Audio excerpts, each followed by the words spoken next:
अस्सलाम वालेकुम नाज़रीन, आमनाज़ किचन में आप सबको खुश आमदीद। आप लोगों को दोबारा फिर से ईद मुबारक। और अगर आप मेरे चैनल पे नए हैं तो मेरे चैनल को सब्सक्राइब कीजिए, वीडियो अच्छी लगे तो लाइक का बटन प्रेस कीजिए और बेल आइकॉन का बटन प्रेस कर दीजिए ताकि मेरी वीडियो सबसे पहले आपको मिल सके। आज जो रेसिपीज़ मैं आपके साथ शेयर कर रही हूँ वो ईद के हवाले से है, क्योंकि बकरा ईद है। तो बकरा ईद स्पेशल जो है, मैंने देखा है कि बहुत सारे लोगों ने कलेजी और मटन कोरमा इस टाइप की वीडियोस लगाई हैं, तो मैंने सोचा कि मैं थोड़ी हट के वीडियो लगाती हूँ। तो जो आज हम बनाना जा रहे हैं वो है कबाब।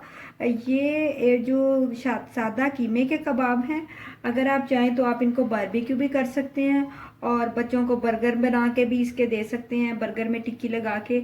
और ये तवे पे हम पैन में फ्राई करेंगे और इसको आप सीख कबाब के तौर पे भी इस्तेमाल कर सकते हैं। मैंने जब कीमा किया था तो मैंने उसके साथ ही प्याज, तकरीबन मेरे पास आधा किलो कीमा है, आधा किलो कीमे में मैंने 6 हरी मिर्चें और मैंने उसके साथ तकरीबन 2 अदद दरमियाने साइज़ के प्याज जो थे वो साथ ही कीमे में कर लिए थे, ताकि बाद में जब वो चॉपर में चॉप हो तो वो ज़्यादा बारीक हो जाए। तो चलिए अब मैं इसके अंदर मसाले ऐड करूँगी और फिर इसको दोबारा चॉपर के अंदर मैं एक दफ़ा दोबारा मिक्स करूँगी ताकि मसाले और ये सारी चीज़ें आपस में अच्छी तरह मिक्स हो जाएं और जो कबाब हैं वो बहुत अच्छी तरह जुड़ जाएं। और आप इनको सीख कबाब भी बना सकते हैं। सीख कबाब बनाने के लिए आपने करना क्या है, इसी मिक्सचर को बहुत बारीक चॉपर में चॉप करना है और साथ में आपने इसमें ना जो है इसको ठंडा रखना है। जैसे ही आप ठंडा कबाब सीख पे चढ़ाएंगे तो फ़ौरन ही वो उसके साथ अच्छी तरह लग जाएगा।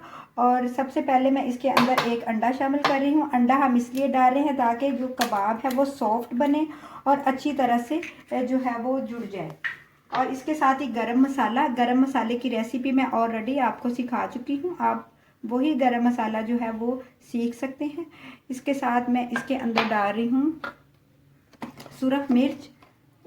आप अपनी मर्ज़ी से, मैंने इसमें हरी मिर्चें भी डाली हैं तो आप अपनी मर्ज़ी से ही डाल सकते हैं। मैं अपनी मर्ज़ी से सिर्फ 1 चम्मच इसमें डाल रही हूँ और 1 चम्मच ही मैंने इसमें गरम मसाला डाला है। और इसके साथ मैं डालूँगी इसमें नमक। बहुत सादा और मज़ेदार सी रेसिपी है, नमक भी अपनी मर्ज़ी से आप डाल सकते हैं। 2 नींबू का रस इसको खट्टा करने के लिए मैं इसमें ऐड कर रही हूँ। और आपने इसके अंदर थोड़ा सा भुने हुए चनों का आटा, जो बाज़ार से आसानी से भुने हुए चने मिल जाते हैं, आप उसको घर में ला के डिब्बी में पीस के आप उसमें डाल सकते हैं। वो इस कीमे को टूटने नहीं देते। और यही आपने सीख कबाब के लिए भी इस्तेमाल करने हैं। प्याज आपने सीख कबाब के लिए ज़्यादा नहीं डालने ताकि वो पानी ना छोड़े। तो अब ये सारा मिक्सचर मैं चॉपर में डालूंगी और अच्छा इसको चॉप करूंगी। नाजरीन, मैंने चॉपर के अंदर 2-3 जवे जो हैं वो लहसुन के डाले हैं। मैं इसको चॉप करूंगी ताकि मैं फ्रेश लहसुन डालना चाहती हूँ ताकि कीमे के अंदर लहसुन की बहुत अच्छी खुशबू आए।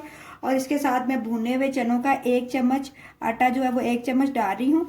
अब जो चॉपर है उसके अंदर मैं ये जो मिक्सचर है वो सारा डाल दूंगी आहिस्ता आहिस्ता और फिर मैं इसको अच्छी तरह से चॉप कर लूँगी ताकि जो मसाला है वो आपस में बहुत अच्छा सा मिक्स हो जाए। नाज़रीन, आप देख सकते हैं कि मैंने सारी चीज़ों को आपस में डाल के अब मैंने एक दफ़ा पहले चॉपर को चलाया है। अब मैं अच्छी तरह इसको इतना पीसूंगी कि बहुत अच्छा ये जो मिक्सचर है वो आपस में जो है मिक्स हो जाए। आप देख सकते हैं कि ये जो मेरा कीमा है वो बहुत बारीक और अच्छा, इसमें आप देख सकते हैं कितना ये आपस में यकजान है। अब इसको मैं जो है वो इसका मैं फ्राई करने के लिए पैन में इसको मैं कबाब बना के इस शेप में तो मैं फ्राई करूँगी। नाजरीन, मैंने ऑयल पहले से गर्म करने रख दिया था। मैंने पैन में बहुत ज़्यादा ऑयल नहीं डाला। और ये जो कबाब है इसका मिक्सचर आप देख सकते हैं कि मैंने कितना बारीक कीमा रखा है, इसके रेशे अंदर से नज़र आ रहे हैं।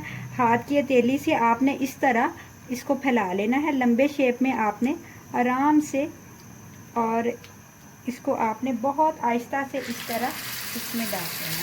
अंडे की वजह से ये बहुत अच्छा सा इसमें जो है ना वो जुड़ा हुआ मिक्सचर बनेगा। मैंने नीचे से चूल्हे को बिल्कुल स्लो कर दिया है। एक साइड से पहले फ्राई होगा और फिर दूसरी साइड से होगा। इस तरह मैं सारे कबाब इसमें डाल लूँगी। नाज़रीन आप देख सकते हैं कि मैंने इसको लो फ्लेम पे हल्की आंच पे फ्राई करने रखा हुआ है ताकि ये अंदर से कीमा गल भी जाए और जो कबाब है वो बहुत अच्छा फ्राई हो। और जब ये अच्छा से गल जाएगा तो मैं तेज़ फुल करके इसको इस कलर में, गोल्डन कलर में फ्राई कर लूँगी।